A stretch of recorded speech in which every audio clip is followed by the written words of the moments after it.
Kemasina TV Bamananga kunnafoni wagatiw sera.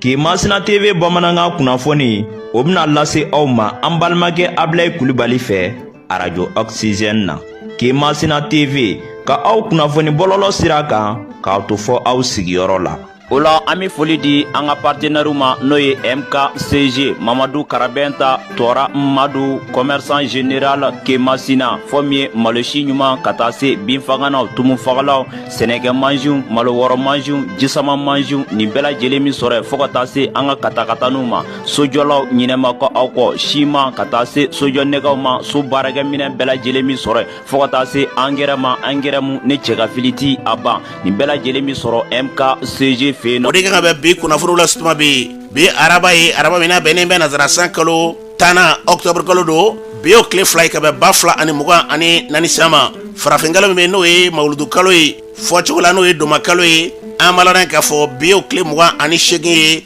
jate la san kalo sabanan do yira san 1446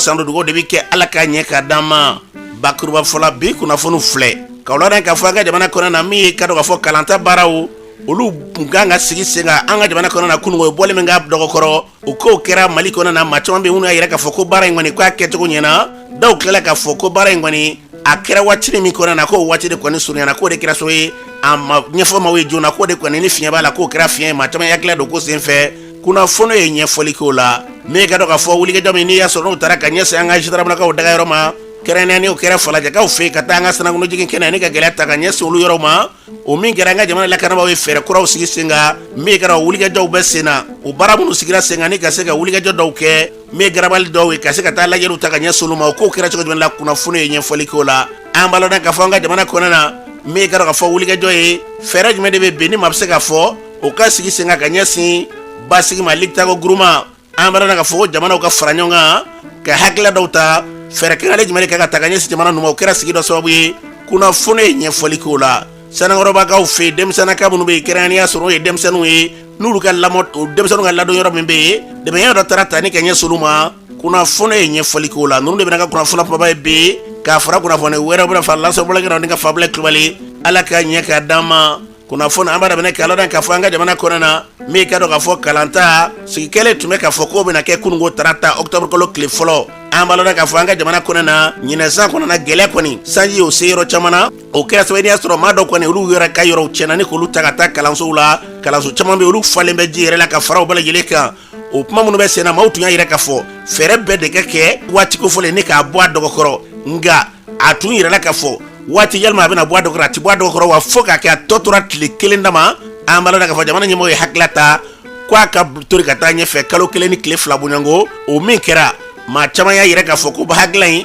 k'a ɲɛna nka tiɲɛ na la ka k'i ka dɔn k'a kɔlɔlɔntan fana tɛ k'o sɔrɔ ko dɔw kun tilala u ka labɛnw na dɔw kun bɛ kɛra k'a fɔ olu ka baaraw bɛɛ lajɛlen kun kɛra ka ban ko n'a fɔra k'o kɔfɛ ka tila ka kɛ k'o kɔni kɛra fiɲɛya ko kɔnɔna na wulikajɔ min n'i y'a sɔrɔ n'a kɛra lakɔli karamɔgɔ minnu bɛ yen kɛrɛnkɛrɛnnenya na n'olu ka syndicat n'o sigira sen kan octobre kalo tile 15 2016 san olu ka ɲɛma dɔ Abdramane Mayiga la ɲana kosɛbɛ bɛɛ nisɔndiyara parce que gɛlɛya min bɛ yen minisiri yɛrɛ y'a fɔ gouvernement école bɔra dɔgɔkɔrɔ ka bila le 4 novembre la cassation naturelle bɛ yen cela veut dire que ji kɔni nana an bɛ ala fo ala barika la ji barika nana fanga bonya ekɔlisow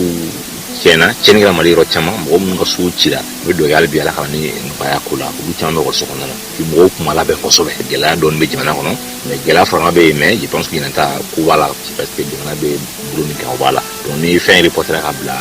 4 novembre la an bɛ gouvernement fo a yira k'a fɔ Mali gouvernement a hakili to mɔgɔw ka hakilina na caman bɛ fɛ olu ka reporter ni gouvernement y'a reporter o ɲɛna an bɛ ministre fo o la ka président de la transition fo parce que a tɛ k'ale kɔ fɔ maliyɛnw b'u ka degun olu fana ka minɛ ekɔli bɔlen dɔgɔkɔrɔ a bɛ se ka faamuya parce que gɛlɛya bɛ yen kosɛbɛ n'i taara kalan kɛ gɛlɛya bɛ yen parce que mɔgɔ minnu ka so binna n'u gɛrɛsɛgɛ kɛra ka so tiɲɛna jiw tiɲɛni don mɔgɔ minnu kun caman logelen bɛ Mali ekɔliso kɔnɔna na u logelen bɛ yen n'i ko k'u ka bɔ sɔgɔmada peut-être yanni novembre cɛ o y'a sɔrɔ ala ji ko nɔgɔ dɔɔni fɛɛrɛ bɛ ɲini k'u bila yen et puis fɛn wɛrɛ bɛ yen tuguni o ye gɛlɛya ye wariko gɛlɛya bɛ peut-être jamana an bɛ kɛlɛ la an bɛ tourisme kɛlɛ la janfa b'an kan tubabuw ni mɔgɔ wɛrɛ bɛ k'an janfa jamana min bɛ kɛlɛ la i bɛ ka musaka don kɛlɛ la gɛlɛya bɛ na population je pense que président yɛrɛ a ka laseli a bɛ gɛlɛya fɔ mɔgɔw bɛ k'u mun n'olu fɛnw fara ɲɔgɔn kan gɛlɛya bɛ diɲɛ ci don an kun gouvernement fana y'o jateminɛ kɛ ka minisiri ekɔlidenya bɔ baara dɔ kɔrɔ je pense que an kan ka foli k'u ye k'a fɔ u ye maliyɛnw ka degun hakili b'a la et puis u b'a kalama présentation fort là je pense que aller ben ko karam so quand il ko so jamana parce que ni gela be jamana beka gela di do jamana gela do donc je pense que ni report ni ya jitimne techniquement nga gela ko kata ko meta même mo ak me ke nyek munka mo mala ben ko so be wolsu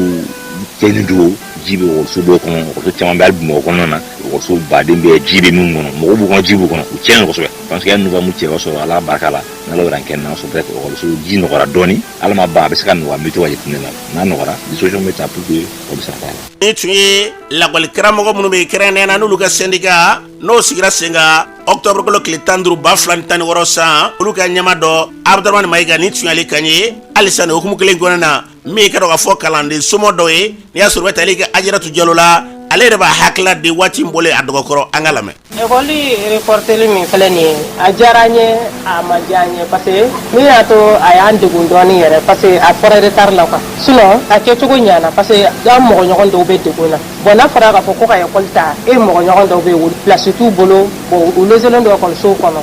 ni place tout bolo bolo ka boy ko so kono ulbe ko so mun kono ulbe kala chugo di bona fara ko den do ka kala do makala yara man no bona ko tara sista na be komi ba ko jamana den do ka fani do kwa bo andu simon sasi ambe mo kilo ni mo mingera rel mayoro ukunga fo jona o kapsa parandele bu do ukunga uyere jago ya ka ko do ke parce que wati yere ka gele chugo mina na ko fora jona ira ko be je parandele bu do yere ka damate mo kuju parce que tellement que gelabe mo ko kan chugo mina wati man no bo sa do uyere forcer ka ko do ke kasra asere tu yere na ko fora jona ko be fo mo la kwa o bela ama jugo ya kwa ambe mi fo mo nyana tro mo ka fam parce que fembe fanani a wati de do ya ke chugo mina a ke chugo nyana ambe nyamo ambu fo ka bara nyumana parce que yeni kere kuri ke jamana kono dembe ka ke kidi nyokwa sika na taka sika yeni min ka nyana mais ambe la de ka min duma nu be ni fonsu ko ka to ka ke jona wore kadi mo yi nu ya fo jona mo tama ba ka promotion ta mais na mo fo jona amano ko ka be mo ko toro ka soro nyamo ko bu jo fe bo a fora amunu fanani abon fanal lafiya na fara de tar la tanto do ba ke ko jugu ye ka soro ko jugu ta kwa abon aranzi abolu fana aranzi ba mo ko nyomo nu fana be teguna abolu fana aranzi ambe do wore ke ala ka jamana lafiya ala ka ambe sago dama ka hakili nyuma dambe ma ni tu ajarat jalo ni tu ale kanye ele kalande sumaye Sulemano Kulubali an chaga nyogon ale aka kuma barata ne ga do dugu konana ne hukumu kele ngona na kanye ngal ke ma dawla kalanguli kan o daw ye shira mununde ango dawla me ne tɔgɔ ye Kalifa Traoré bon école bɔli kɔni a ma diya n ye kosɛbɛ parce que o kun kan ka fɔ k'a sɔrɔ a waati ma gun quoi bon ni waati gunna tan n'i y'a fɔ a yɛrɛ bɛ Mali dɔn sɔrɔba tɛ mɔgɔ la ni min bɛ yen waati min an b'o ko de kɛ mɔgɔw taar'u ka wariw don école ta ko la k'a fɔ ko école bɛ taa parce que ni min bɛ yen waati min maliyɛn b'o ko de kɛ donc an ye ko bɛɛ ye k'a to yen ka taa juru ni fɛnw ta ko école bɛna taa n'a nana fɔ k'o nana bɔ a ma dernière minute la vraiment a cogo ma ɲɛ n'a kun fɔra une semaine en avance ou bien 2 semaines vraiment o kun bɛ diya mɔgɔw ye mais fɛn gunnen ta mɔgɔw taar'u ka wari don fɛnw na ka sɔrɔ k'a fɔ tuguni k'a ma bɔ a ma vraiment a ma bɛn an kɔni ma tiɲɛ yɛrɛ la n kan ka to a cogo la. Kalanta bɔlen a ma ne fɛ a ma ɲɛ parce que école privée dɔw bɛ yen nɔ maîtres bɛ yen minnu mago kun bɛ dɔɔnin na nin kalosa in na dɔw bɛ yen nɔ olu labɛn n'u ka kow fɛ dɔw bɛ yen olu ma labɛn kosɛbɛ u ka kow fɛ mais a gɛlɛman fanba ye an balima école maîtres minnu bɛ yen nɔ ni moyen wɛrɛ t'u ye u ka saranin kɔ u ka sara bɛna bila retard la o ko de bɛ sɔn ka gɛlɛya dɔɔnin. hakilina ɲuman don sabula an b'an balimaw de dɛmɛ an balima minnu san kɛra sababu ye k'u ka sow bin o hukumu kɔnɔna na dɛmɛ kan ka don bɛɛ ma nka peut-être gouvernement de bɛ retard la ko in na ni nin bɛ kɛ gouvernement kun ka kɔn k'a fɔ sabula a waati koronna parents d'élèves caman ye wariw kurun ka juruw ta ka sakiw san ka fɛnw kɛ donc ni nin bɛ kɛ désormais gouvernement ka kɔn joona k'a fɔ mɔgɔw ye pour que mɔgɔw k'a dɔn donc n'a a ko cunna tan mɔgɔ dɔw yɛrɛ bɛ yen minnu déplacer ka to ka service la ka voyager donc a ninnu bɛɛ ka ko gɛrɛ wuli dɔɔni donc j'invite surtout le gouvernement n'u bɛ ni ɲɔgɔnna kɛ u ka kɔn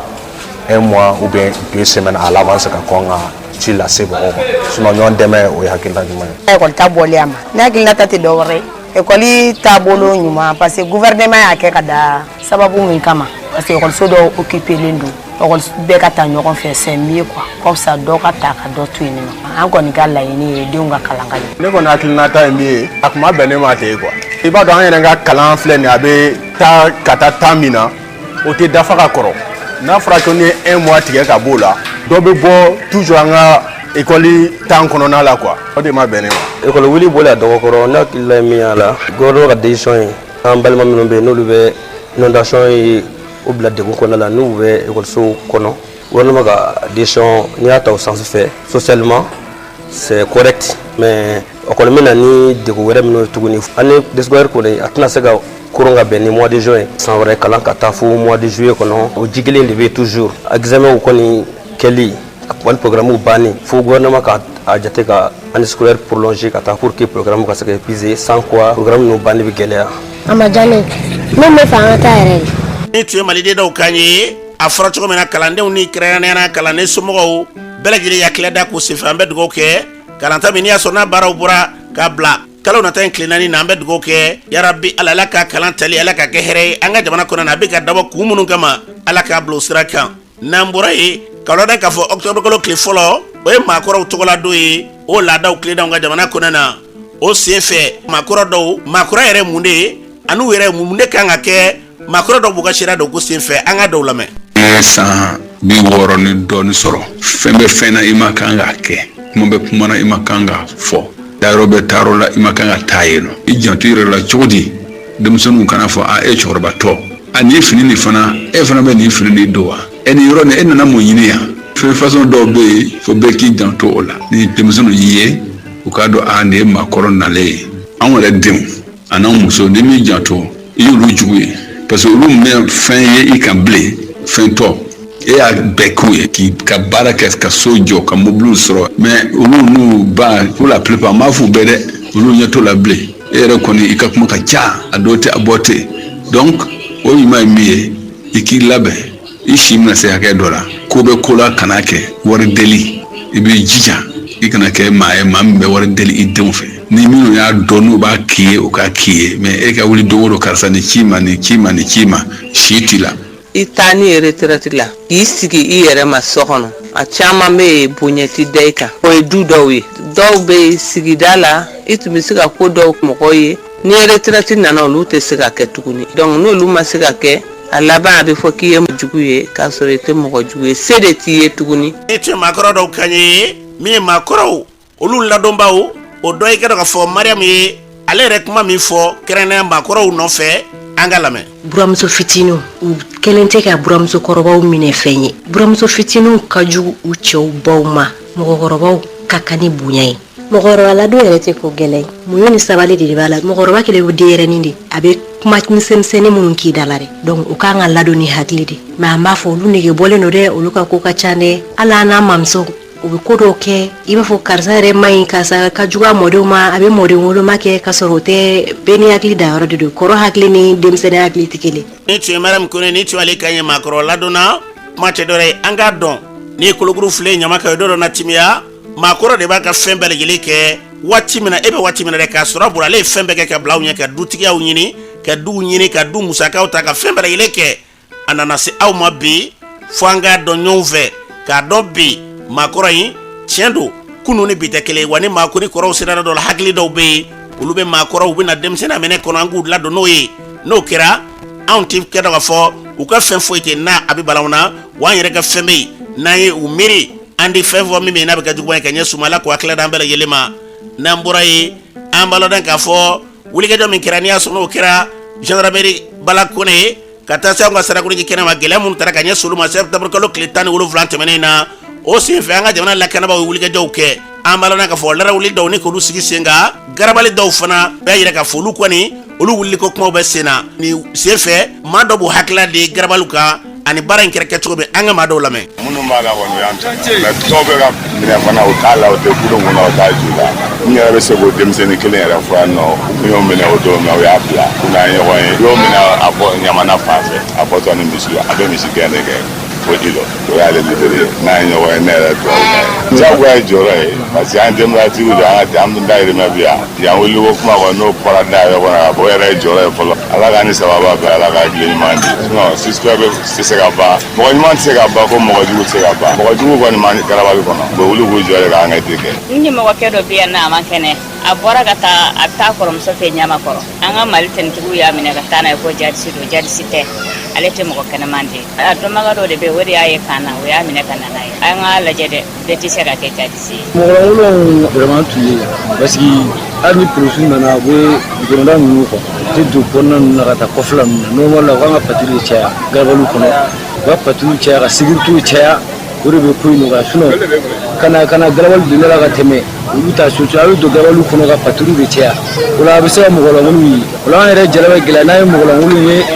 an b'u wele bɛɛ tɛ se ka kɛ mɔgɔlankolon ye mɔgɔ ɲuman ka ca mɔgɔlankolon ka ca an kɔni bɛ dugawu kɛ ala ka sumaga fura ye. ni tun ye maa dɔw kan ye kɛrɛnkɛrɛnnenya wulikajɔ min kɛra minɛ ni minnu bɛ sen na an ka lakanabaw fɛ ni siga kɛra minɛ u b'o minɛ ni sɛgɛsɛgɛra ni nɔ t'a la i bɛ bila ni yɛrɛ nɔ yera ko la walima sigana boli ka se cogo dɔw la i bɛ wuli ka bila sariya tigɛlamaw ka ɲɛkɔrɔ ka lakanabaw fo u bɛ nin baara min na kunna sini dɔrɔn n'i y'a sɔrɔ o bɛnna ntɛnɛndon yɛrɛ ma an b'a lɔn k'a fɔ u tun kɛlen bɛ k'anw yɛrɛ ka denmisɛnninnaka dɔw u tun b'u bolo an yɛrɛ taara jaba n'i y'a dɔw yɛrɛ ye cogo ye e yɛrɛ min taara k'i ka maa don n'i dɔw ye sawura dɔw la e yɛrɛ kamana bɛ gan a b'i yɛrɛ bila ka sigaw la ka fɛn min fɔ denmisɛnninw ye an bɛ don min ko bi adamaden yɛrɛ k'i bila sawura dɔw la a bɛ kɛ bonya yira walima a bɛ kɛ sɛbɛya ko fɔ nka k'a fɔ bi diɲɛ laban na ka dɔn maa tɛ maa cogo dɔn ka wulikajɔ dɔw kɛ ka ye sawura dɔw la i b'a sɔrɔ hali n'i y'a ye hali n'o jogo t'a la a bɛ kɛ sɔ ye k'e yɛrɛ min bɛ yen n'i ka maa dɔ k'i tungura la anw taara ka taa sifina ka denmisɛnnin caman bɛ yen an bɛ minnu dɔn dɔw cogo bɛɛ lajɛlen dɔ la ka t'u sɔrɔ yen nka n'i y'u ye u minɛ la lahala min na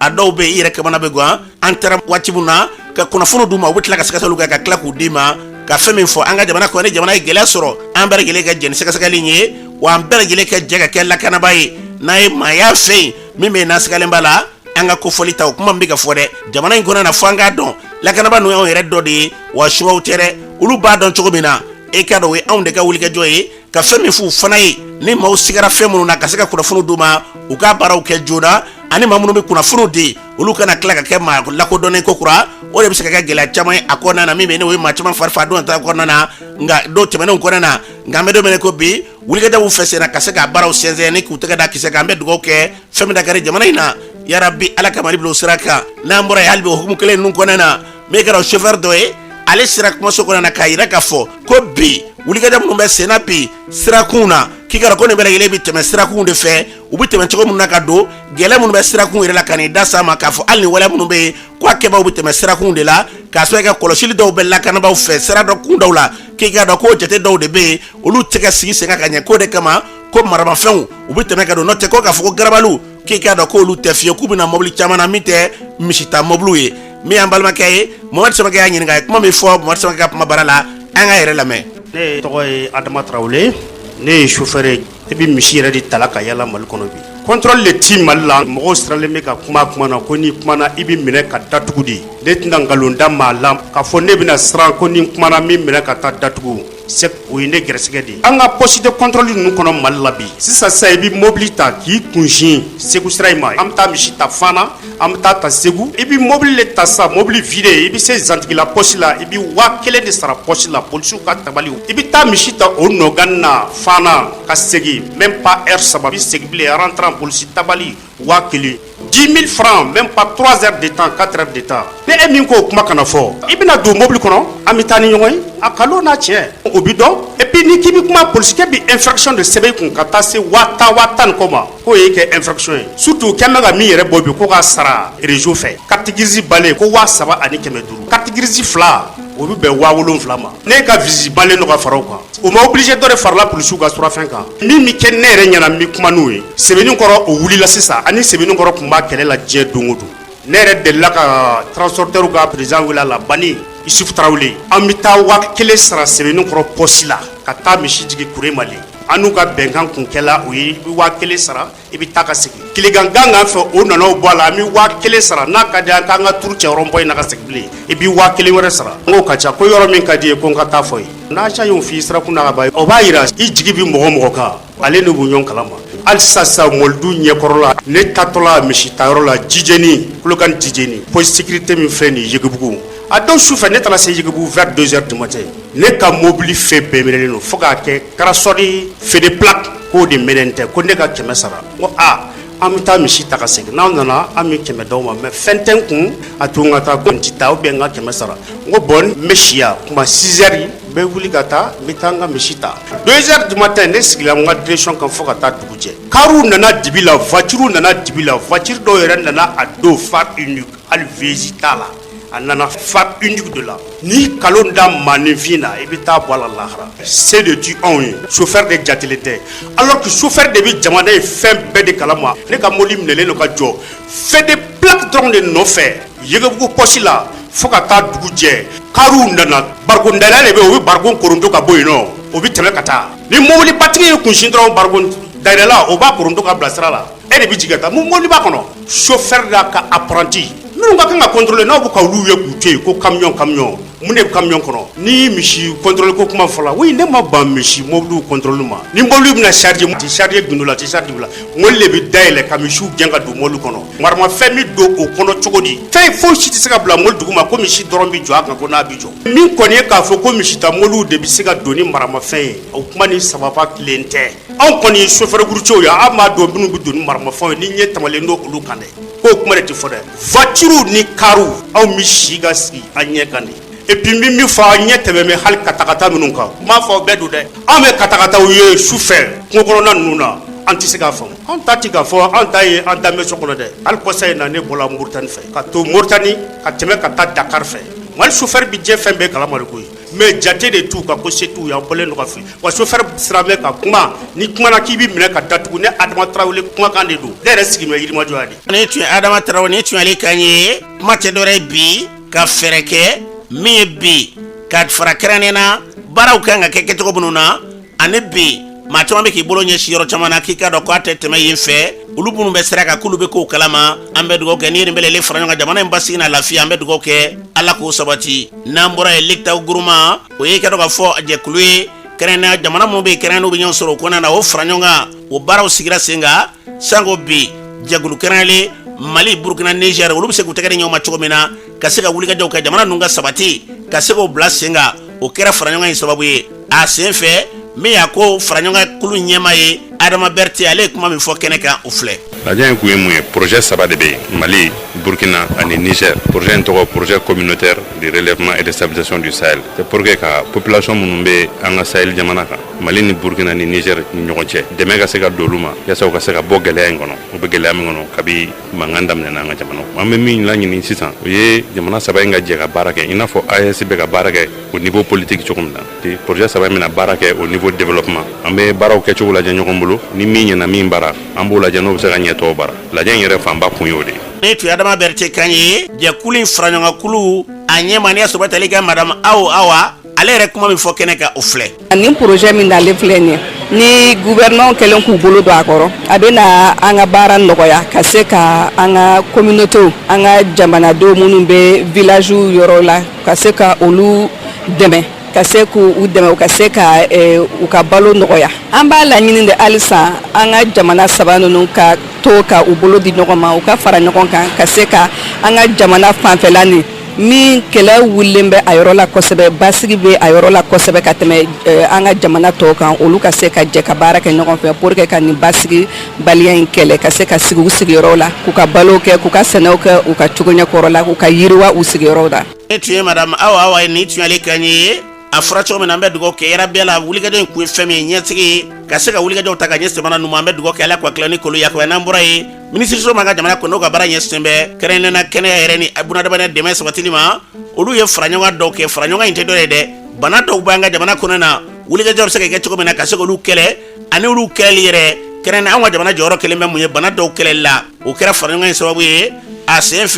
mais docteur professeur Lamine Traoré ale kuma mi fo kene kay ufle o banan doy nere bi barami fraka na ba fuma nyajalandimi na ba fuma to kana tracom aflala o ye maray na ba fo on ko cercose sabala o ye na ba fuma kononon tumu nanina o ye segale na ba fuma ver de Guinée adurlan o ye lepre abebo don kasi worla ma fuma maladie du sommeil no bana o bebala aya mesa ko pali deng fana bala bo akacha do fana be na ba fuma filarose lymphatique do ba fuma ko samaba na mo mena semi funu ka bonye bien ni bolo do bolo fana be funu olu be maladie tropicale négligée ambalone ka fone tu professeur Lamine kon Traoré ni tu ale kanye kenenga ministre so beno ka bara nyesembe kene ere la sabatilima ale ka mɔgɔbɔ min tun bɛ kɛnɛ kan o ye Abdoulaye Gindo ye ale ye kuma min fɔ kɛnɛ kan o filɛ. An y'a ye k'a fɔ Mali bɛ ka ɲɛ sɔrɔ a la kosɛbɛ bana dɔw yɛrɛ b'u la n'an b'a fɔ ɲɛdilandimi an y'o kɛlɛ an y'a ye k'a fɔ maintenant an bɛna gafe sɛbɛn k'a ɲɛsin an ka kuntigiw ma k'a ɲɛsin ministère de l'économie et des finances ma pour que musaka minnu bɛ don a kɛlɛ la u ka se ka dɔ fara u kan pour que an ka se ka dankari ninnu banaw la kosɛbɛ. Ne tun ye Abdoulaye Gindo ne tun ale kan ye ministre so tɔgɔ la a fɔra cogo min na wulikajɔ mun fɛ senna bi n'i y'a bila yiri fara ɲɔgɔn ɲɛ ta don ka ɲɛsin an ka jamana ma an bɛ dugawu kɛ hakilila n'u yarabi ala ka yakubaya n'an bɔra ye ka o ladan k'a fɔ ASEMA o ye jɛkuluba ye anw ka jamana kɔnɔ na siko n'o ye suma siko yɛrɛ ye o baaraw bɛ se ka sigi sen kan cogo min na olu ye fara ɲɔgɔnba kɛ u ni kunnafonilaw dɔgɔfuranya tɛmɛnen na wulikajɔ minnu b'u fɛ senna bi an'u ka fara ɲɔgɔn kan ɲɛta bɛ se ka sabati cogo min na ka ɲɛsin suma siko yɛrɛ ma o kɛra fara ɲɔgɔn ye sababu ye a sen fɛ min y'a ko ɲɛma ye n'i y'a sɔrɔ tali kɛ Musa Sidibe ale kuma min fɔ kɛnɛ kan o filɛ. An bɛ kɛnɛ min kan ni ye projet dɔ ɲɛbila le jɛɲɔgɔnya baara dɔ tɛmɛna ni an ka baarakɛɲɔgɔn dɔ fɛ n'o ye partenaire ye n'a bɛ f'o ma ko AGRA an ye dɛmɛ sɔrɔ a fɛ dɛmɛ min bɛ se ka taa san 3 ɲɔgɔn na baara ɲɔgɔnya la ɲɔgɔn fɛ donc o baara tɛ se ka daminɛ n'an ma baara ɲɛfɔli kɛ mɔgɔw ɲɛna an b'o kɛnɛ le kan fɔlɔ n'a bɛ f'o ma ko lancement tubabukan na donc an bɛna o baara o lancement de kɛ bi ka sɔrɔ ka tɛmɛ ni baara tɔ ye an ye mɔgɔ min wele bi cakɛda fɛn fɛn ɲɛsinnen don sɛnɛko ma ka taa an ka ministiriso la n'o b'a fɔ ma ko ministre de l'agriculture an'an ka DENA an'an ka projet bɛ taa ɲɛbɔ région 2 min na n'o ye Kulukoro ni Sikaso ye olu ɲɛmɔgɔw fana bɛ yan ka fara ɲinibagaw kan n'a bɛ fɔ ma ko IR ani dɛmɛbagajɛkulu tɔw o fara ASEMA membre yɛrɛ kan ani producteurs parce que baara nin bɛɛ kun ye producteurs de ye parce que ni hali ni si bɔra faut que producteurs ka kɛ a ka k'olu ɲɛna olu de bɛ production kɛ olu bɛ se ka dun ka fa saba projet min kuntala bɛ taa san 3 la kalo 36 ɲɔgɔn na cible minnu bɛ projet la o ye d'abord ka sumansi kɛrɛnkɛrɛnnenw labɛn minnu sɔrɔ ka bon minnu a bɛ fɔ minnu ma ko ka certifier parce que n'i y'a mɛn sɛnɛ fɔlɔ si don donc ni si ɲɛnama sɔrɔla sɛnɛkɛla fɛ a ka ca Ala fɛ i ye kɛmɛ sara la i ye 35 ɲɔgɔn na ɲɛnabɔ la o tɛmɛnen kɔfɛ an bɛ fɛɛrɛ kɛ mɔgɔ minnu mako bɛ si la n'a bɛ f'o ma ko producteurs ka si lase olu ma nɔgɔya la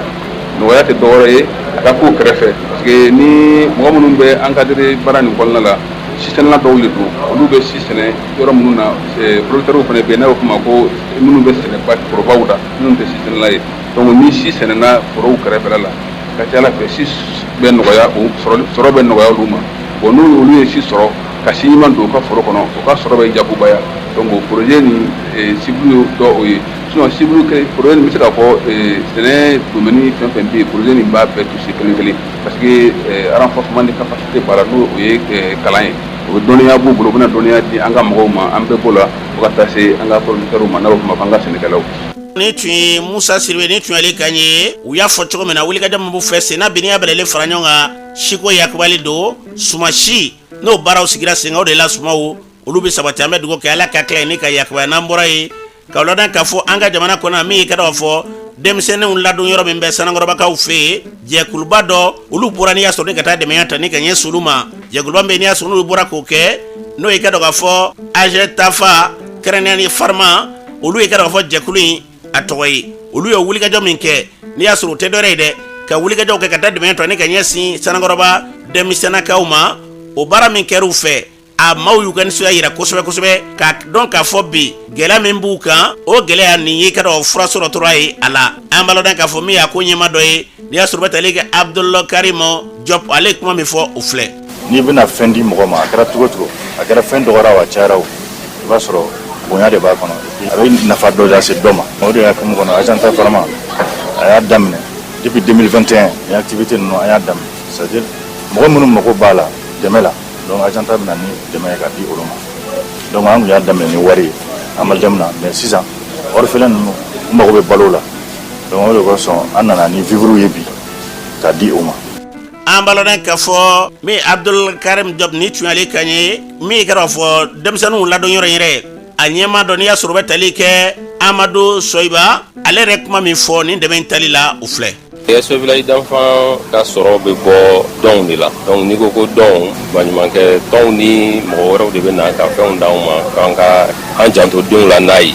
an dun bɛ don min na ko bi diɲɛ bɛ yɔrɔ min na diɲɛ gɛlɛyalen don dɔɔni mais ala barika la an kɔni bɛ ka mɔgɔw sɔrɔ minnu b'an dɛmɛ minnu bɛ na ni fɛnw ye k'a d'an ma k'an k'a di denmisɛnninw ma Agenta Pharma ka nin dɔn in diyara n ye kosɛbɛ parce que a b'a to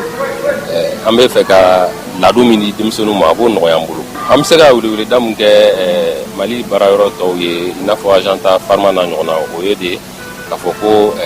an mago bɛ u bɛɛ ka dɛmɛ na. Ni tun ye Amadu Soyiba ni tuyɛli kan ye min ye yɔrɔ ɲɛmaa ye a kɛnɛ kan kɛnɛya tigilama minnu bɛ kɛrɛnkɛrɛnnena Dr Kone ale yɛrɛ kuma min fɔ wulikajɔw la ka ɲɛsin nin baara ninnu ma n'olu kan ka mun sigi sen kan an ka lamɛn. U bɛ wale in fɔ an ɲɛna tuguni an yɛrɛ y'a kanu kosɛbɛ an jɔyɔrɔ ye mun ye nin na o de ye ka se ka fura caman sɛbɛn walasa fila min bɛ bɔ o ka caya walasa ka na denmisɛnninw dɛmɛ minnu parents tɛ yen u y'a fɔ n ɲɛna n yɛrɛ ka na ɲɛ d'a kan sisan n k'a ye u bɛ dɔ fara an ka dusukun na sigi tɔ kan n'o y'a sɔrɔ ma ne bɛ n cɛsiri hali bi ka dɔ fara sɛbɛnni kan walasa denmisɛnninw bɛ ne cogoya cogo la n'u parents tɛ yen nɔ walasa olu ka se ka hinɛ sɔrɔ. Ni tun ye Dr Kone ni tuyɛli kan ye u y'a fɔ cogo min na an bɛ dugawu kɛ n'i y'a bɛlɛli fara ɲɔgɔn kan denmisɛnnakaw u bɛ se ka b'u yɛrɛ la cogo min na o y'a kunba ye ala ka nin ɲɔgɔnna dɛmɛw yarabi ala ka ninnu ɲɔgɔnna o ni ka ninnu caya n'an bɔra ye min ye fana lakɔliden kɔrɔw kɛrɛnna minnu bɛ yen n'i y'a sɔrɔ n'u ye seconde lakɔliden kɔrɔw olu bɔlen fana n'a ma ɲɛ ka san 30 kɔfɛ u ye ɲɔgɔn ɲini ka ɲɔgɔn ye olu minnu ye ka dɔn k'a fɔ kalan fɔlɔw kɛ ani u bɛ u k'u hakili to faso la u k'u hakili to a la hali bi denmisɛnnin minnu b'olu kɔfɛ olu bɛ se ka taa ɲɛ cogo min na kalanko yɛrɛ kalanyɔrɔ ka se k'u hakili to a la an b'a la ka olu ye faraɲɔgɔnba dɔ kɛ Bamakɔ o faraɲɔgɔnkan sen fɛ u ye kuma caman fɔ ɲɛta minnu bɛ yen n'i y'a sɔrɔ kan ka ɲɛsin fana yɛrɛ kalanko ni fana yiriwali ma da ma dogo o kumaw la o kumatigiw cɛ fɔlɔbaga ye ka taa se a tɔw ma u ye kuma minnu fɔ a sen fɛ u filɛ. Nin ye fɛn ye bidon min ɲɔgɔnna man caya ne bolo parce que ne tun t'a dɔn san 30 kɔfɛ ne ni n jɛɲɔgɔn ninnu dɔ an bɛna se ka ɲɔgɔn ye cogo min donc a kɛra nisɔndiyakoba de ye ne bolo min ni a bonyana ma kosɛbɛ o de la ne yɛrɛ déplacera à centaines de kilomètres pour que ka na nisɔndiyalen n bɛ se ka n tɔɲɔgɔn ninnu ye an ye présentation dɔw yira dɔw la n kɔni ye dɔw dɔn kumakan fɛ ani u ɲɛdaw. Ni ye ne bɔlen Kɔnɔbugu des kilomètres ka na yan bi vraiment nisɔndiya bonyana na parce que ni ekɔlikɛ ɲɔgɔn minnu tununa ɲɔgɔn na san 30 kɔnɔna na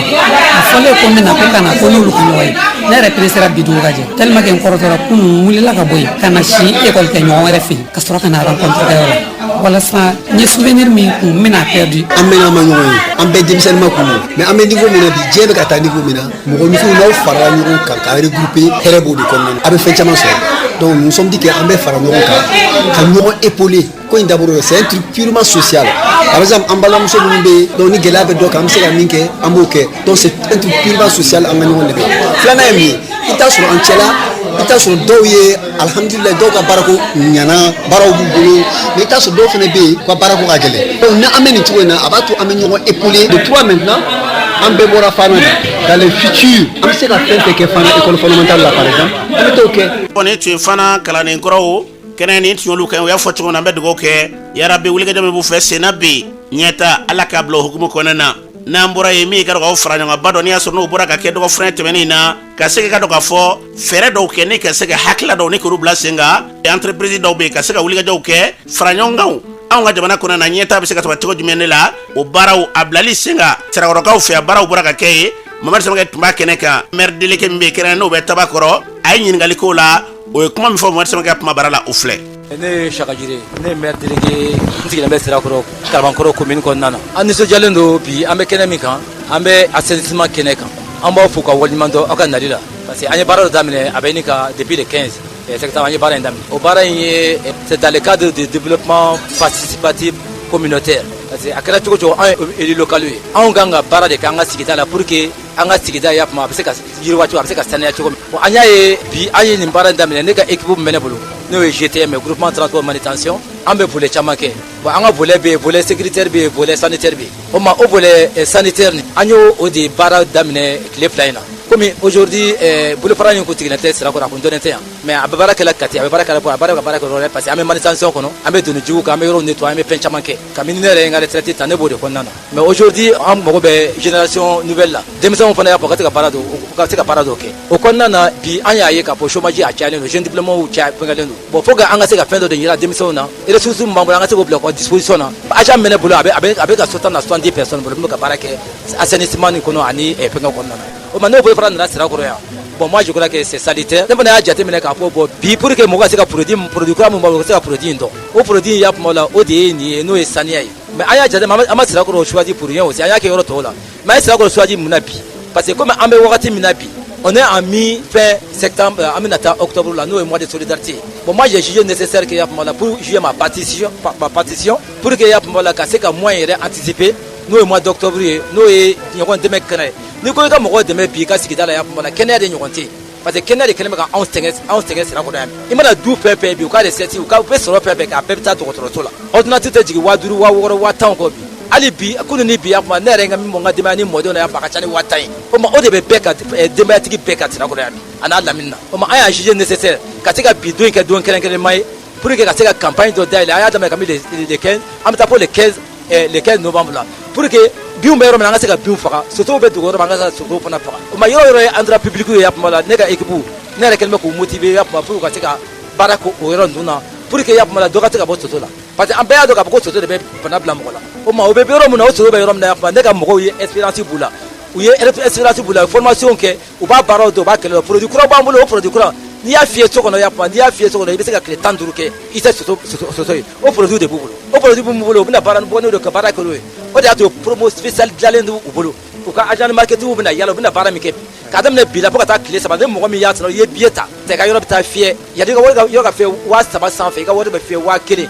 E tun ye sarakɔrɔ kɛrɛnnena Saka Jire n'ale ye tabakɔrɔ maire délégué ye kuma tɛ dɔ dɛ bi wulikajɔ min b'u fɛ senna bi n'i y'a bɛɛ lajɛlen fara ɲɔgɔn kan entreprise ka wulikajɔw kɛ n'i y'a sɔrɔ ka wulikajɔw kɛ ni ka se ka jɛya kɛrɛn n'o dɔw ye saniya yɛrɛ ye ka yɔrɔw fiyɛ an b'a dɔn k'a fɔ o baaraw sigilen de don sen kan fɛ ni bɛɛ lajɛlen tɛ dɔ wɛrɛ ye min ye kin kɔnɔna na saniya kɛrɛnnenya ni furakɛli u bɛ se ka sɔrɔ cogo min na n'o ye Sekir Waraba o maaw kuma tɛ dɔ wɛrɛ an bɛ dugawu kɛ ni hakilila minnu talen furu fɛ yarabi ala ka hakilaw ni kalo yakuba ni bɛɛ y'i seko k'i ka kin kɔnɔna na jamana in kɔnɔ an mago bɛ ɲɛta min na o bɛ sabati an bɛ dugawu kɛ ala k'o hakilaw ni kalo yakubaya n'an bɔra ye an bɛ taa jamana kɔkan na sira siribe mun b'e bolo bi. Sɔgɔmada fɛ foli an b'a di an lamɛnbagaw bɛɛ lajɛlen ma an karamɔgɔ i ka yamaruya kɔnɔ an bɛ taga Haïti jamana kɔnɔna na Haïti fɛn min ye tɛnɛndon ye laseli kɛra ka yira k'a fɔ ko maa 200 ko olu de bɔnɛla o ni na ko ka sababu kɛ kɔngɔ ye ko sangani kelen kɔnɔna na fɛn min bingani wale ko hali bi ko carilen bɛ Haïti ale jamana fankelen